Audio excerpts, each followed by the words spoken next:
मनोज जरांगेंच्या उपोषणाचा 5वा दिवस आज दुपारी 12 पर्यंत आझाद मैदान बघून सर्व रस्ते मोकळे करा, हायकोर्टाचे आदेश। तर दुपारी 3 वाजता पुन्हा सुनावणी। कोर्टाने दिलेल्या आदेशाचं राज्य सरकार काटेकोरपणे पालन करेल, मुख्यमंत्री फडणवीसांचं वक्तव्य। तर काही लोकांमुळे आंदोलनाला गालबोट लागल्याचंही मत। मराठा आरक्षणासाठी सरकार नवीन जीआर काढणार, सूत्रांची झी24 तासला मोठी माहिती। जरांगेंना अंतिम मसुदा दाखवून निर्णय होण्याची शक्यता।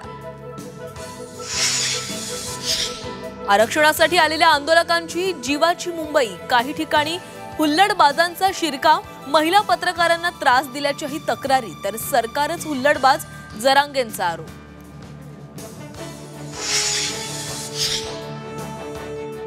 ओबीसींच्या आरक्षणात वाटेकरी नको, अन्याय झाल्यास आम्हीही मुंबईमध्ये लाखोंचे मोर्चे मुंबईत काढू, भुजबळांचा सरकारला इशारा।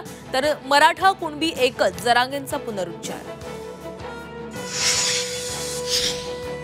मुंबईमधील गेटवे ऑफ इंडिया शेजारी उभारण्यात येणाऱ्या प्रवासी जेट्टीचा मार्ग मोकळा, राज्य सरकारच्या प्रकल्पाला सुप्रीम कोर्टाचा हिरवा कंदील।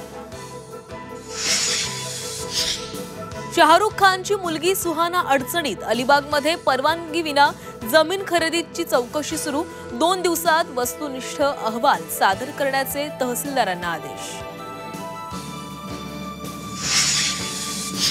सोनं पुन्हा एकदा 1 लाख पार, गेल्या 24 तासात 1100 रुपयांची वाढ। तर चांदी ही तब्बल 3000 रुपयांनी महागली।